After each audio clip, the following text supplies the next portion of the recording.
తెలంగాణ ఆర్థిక కష్టాలకు clear cut గా బయటపెట్టారు సీఎం రేవంత్ రెడ్డి.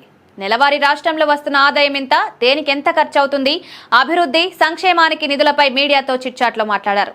తెలంగాణలో ప్రస్తుతం నెలకు 18,500 కోట్ల రూపాయల ఆదాయం వస్తుందన్నారు.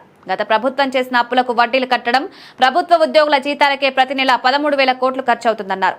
మిగతా 5,000 కోట్లతోనే సంక్షేమం, అభివృద్ధి చేయాలన్నారు. రోజు రోజుకు పెరుగుతున్న ఖర్చులు, హామీల అమలుకు మరో 4,000 కోట్లు ఉంటే బిందాస్ పనిచేసుకోవచ్చన్నారు. తెలంగాణలో మరో 4,000 కోట్ల ఆదాయం పెంచేందుకు తాము కసరత్తు చేస్తున్నామంటున్నారు. జీఎస్టీ వసూళ్లు, స్టాంప్స్ అండ్ రిజిస్ట్రేషన్ వసూళ్లు మొన్నటి వరకు కాస్త నెమ్మదించినా ఈ ఏడాది నుంచి వాటిపై పూర్తి స్థాయిలో ఫోకస్ పెట్టడంతో వసూళ్లు పెరిగాయి. ప్రాపర్టీ ట్యాక్స్లు, ఇసుక అక్రమ రవాణా కట్టడి, ఎల్ఆర్ఎస్ల లాంటి వాటిపైన దృష్టి పెట్టడంతో ఆదాయం పెరిగే అవకాశం ఉంది. ఇటీవల బీర్లపై ధరలు పెంచడంతో ఎక్సైజ్ శాఖ నుంచి ఆదాయం కలుగుతోంది. వీటికి తోడు కేంద్రం నుంచి రావాల్సిన బకాయిలు, ఆర్థిక సాయం, అభివృద్ధి పనులకు నిధులను సాధించడంపై కూడా సీఎం పూర్తి స్థాయిలో దృష్టి సారించారు. ఇందులో భాగంగానే ప్రధాని మోదీని మరోసారి కలిశారు సీఎం రేవంత్.